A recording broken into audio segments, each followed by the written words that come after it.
We're back with Dan Perkins, the registered investment advisor.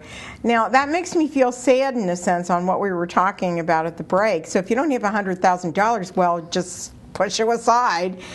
There's got to be more to this little deal than just, you know, I mean, you have to be smart about this. So if I have $20 or if I have $100 each month, that maybe and I don't consider myself a little old lady and probably will never think of myself as a little old lady. I can't imagine that. Yeah, I can't imagine it at all. But I think I should be doing something. I could take some money and put it aside. Sure. And do something with it, because if I can afford to gamble $100 that I'm not afraid to lose, then I can invest it maybe in something or do something with it.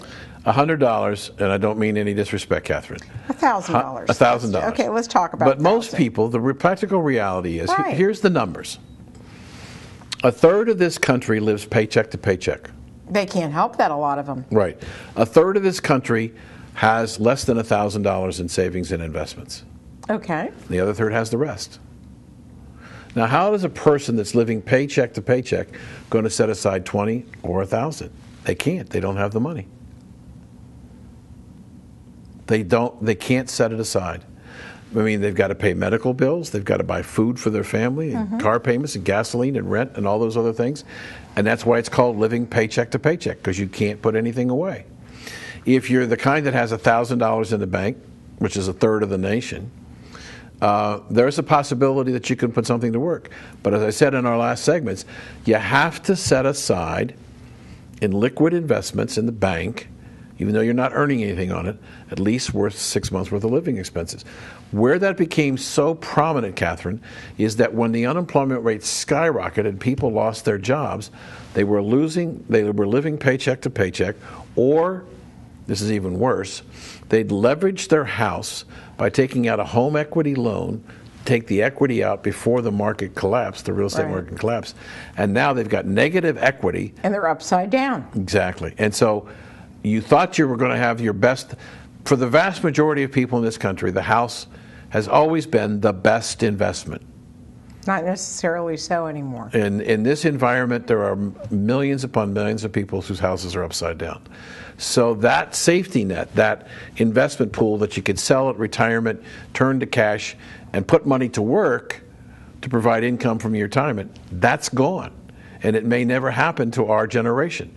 So I don't mean to be hard on people, but the practical reality is that then the people who have the money, the vast majority of them have no clue what to do with it. And that seems sad, and that's what, it's so weird that that's what a lot of politicians play on, in the sense of those people should actually help the rest of the people that are here, and that's more like communism. You know what I'm saying? And we have a problem. I have a problem there. The reality is that those people who don't have the money, there's not a lot we can do about them. I've traveled this country in all 50 states, and I've done seminars on investing all over the country, and talking about not specific investments, but just the concept of investing. And here's a question that I ask every presentation I do. On a show of hands, how many people in this room have a bachelor's degree? How many have a master's degree? How many have a doctorate degree? And over those 3 degrees, a lot of hands go up. But here's the question. How many hours of college credit did you have to teach you how to invest the money your advanced degree was going to give you? Zero. Zero. And that's the reason why I said to you why it's so important to start young, to understand the value of money, the value of budgeting, the value of working. Okay? Because I know guys that are truck drivers that have more money than college graduates do. Oh, sure. Absolutely. Okay? There are many college graduates who can't find work, so they go back to college. That's right. Or they drive trucks. Or taxi cabs or taxi cabs whatever. or whatever they can do. And so it's really radically changed. And we talked before the show, and the thing that drove me crazy is that I'm at the age today, which I don't mind admitting, I'm in my 60s, okay? And I go to some of these, I used to be drugged to these seminars all the time, and they'd say the same things over and over and over again. And finally one day, I was brave enough to put my hand up, can you imagine that, and stood up and said, you know what, you guys need to do something different. You need to change your act. You need to change your spiel, because the people that you're preaching to are retirement age that aren't retired. Right. Or if they are, they don't know what they want to do. They're looking for an alternative. And the reason why there's so much demand for alternative, if you are 65 years of age and you are retired in this country today, before you retired, you probably had, well, the bulk of your income came from Social Security, maybe a pension, and the interest you earned on a certificate of deposit or a money market account. The last two are gone. So how do you pay your bills? You have to start liquidating your assets. When you start liquidating assets because you don't have enough income to pay your bills, you create a tremendous amount of pressure on your ability to survive longer term. You know, it really bothers me today with all the people that we talked about before, Dan, that are still trying to sell us the same stuff that they sold us before, Sure. Especially insurance companies that have gotten into the financial game.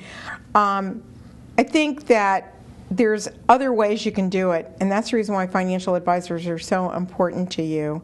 Now tell me, how do you invest in a very short time period your clients' money, and how do you do it, and what do you say to them? I have a philosophy that's very simple, that I've used it for 40 years. First of all, I have to take the emotion out of making investment decisions. Disciplines. No one investment at the time of purchase, with the exception of U.S. government securities or cash, can be greater than 5% of the portfolio. Why? Because it provides diversification. If I screw up and that 5% doesn't do well or goes bust, it doesn't destroy the portfolio. But if I had something that's 10, 15, 20% of the portfolio and it blows up, you can't recover. That's the problem, what's happening from 2008. Too much of the money was concentrated in equities, common stock, and while they have recovered, not all stocks have recovered, and as a result, people are still behind where they were prior to the market crash. So no position greater than 5%. Now, after you do that, what becomes very important, and that is get paid while you wait. What do I mean? Dividends or interest. 65% of the 100-year return of the S&P 500 came from the dividends that were paid, not from the appreciation of the stock. Dividends are important, very important. And lastly, put your money in the most tax-efficient structure you can to produce the highest possible returns. And if you do that and take the emotion out, you are not guaranteed to make money, but with that strategy, you'll have more diversification, and with income, you'll have lower volatility. So when the market crashes, like it did in 2008 and 2001, my clients were off, instead of being off 40 to 46%, may have been off anywhere from 5% to 15 to 20%. So if you can preserve the cash when the market crashes, when the market comes back, if you've got the right stuff, you get back to even and a plus. And all of my clients are way past plus. So the question is, there's only 5% in, say for instance, oil and gas? Yep. Or real estate or common stocks or whatever. Right. 5%. Starting. Okay. So the thing that I want to know is if you'll come back again, because this was so interesting that you've made me want to become, with my husband, just a smarter in the investment game. Absolutely. And thank you so much for joining us tonight. And where can people go really quick? I think it's going to be on the bottom of the screen with my blog address. It's www.moneyinmot.blogspot.com.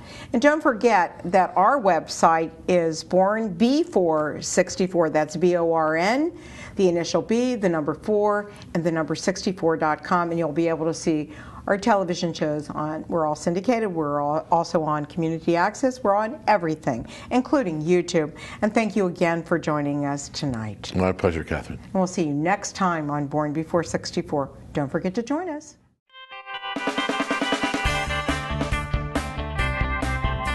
Thank you for joining us on Born Before 64 with Kathryn Raaker. For more information on our show, check out our website at www.bornbefore64.com.